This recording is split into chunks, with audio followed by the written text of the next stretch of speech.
These are our chooks. We have gathered them over the years from various shows and fairs and stuff, from auctions, and there's mainly roosters at the moment. They lay eggs in certain parts of the year, and we use those eggs for cooking and stuff. And they live over here in the chook house, which has been built recently, and they're generally easy to look after. All you need to do is make sure they come back in at nights and feed them and let them out. This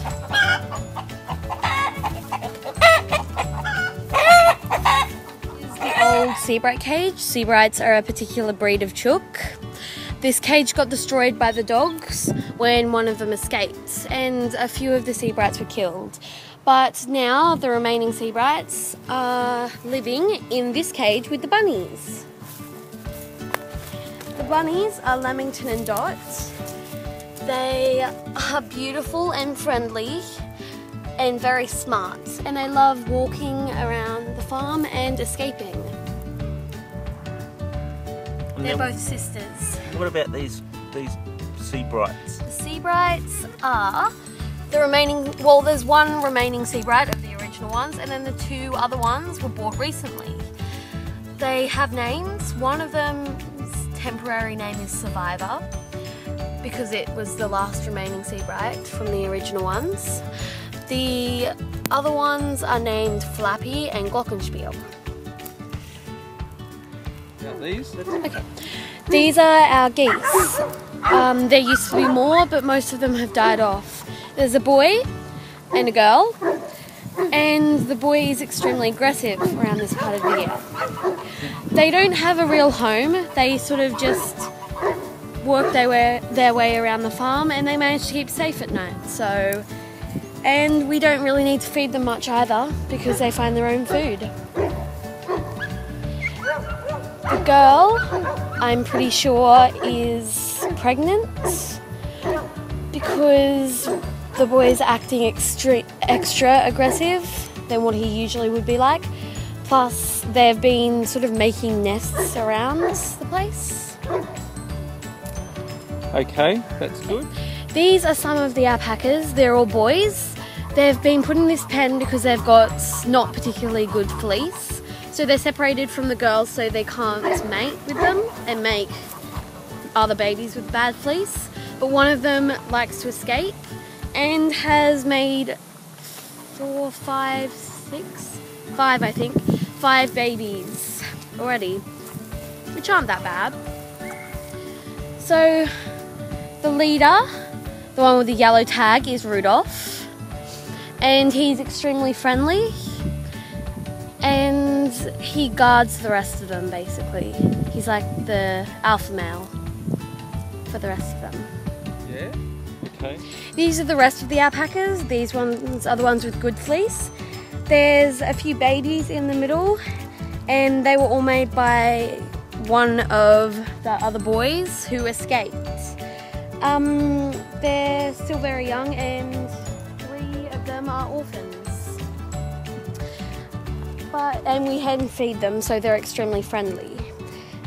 They see intruders, so they sort of make a formation around the babies to protect them, so that we can't hurt them.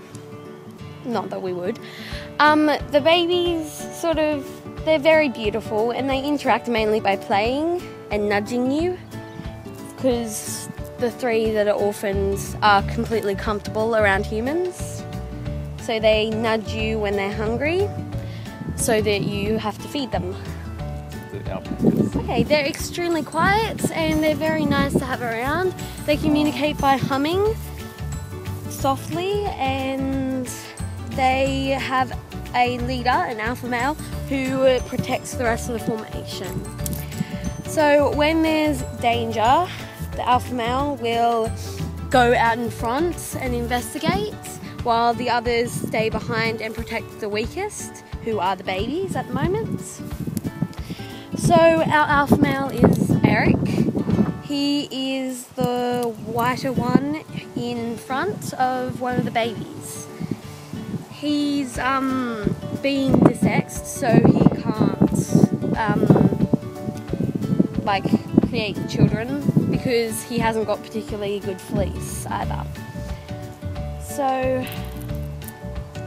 they eat grass and hay and stuff like that, and they mainly look after themselves. They come into the stables at night by themselves, so that we don't have to do much at all to look after them.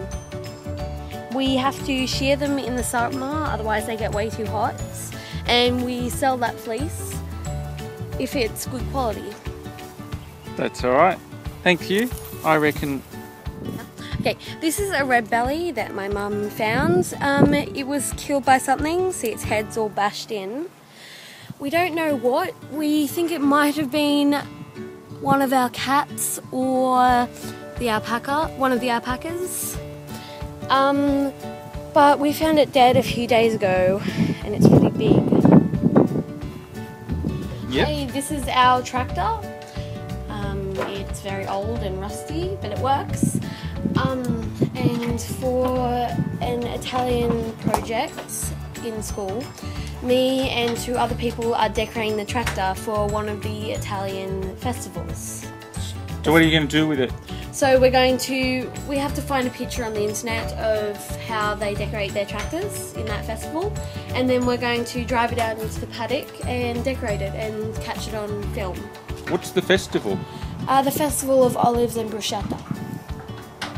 And they in Italy they do this Yep. thing with the tractor. Yep, for the olive harvest, they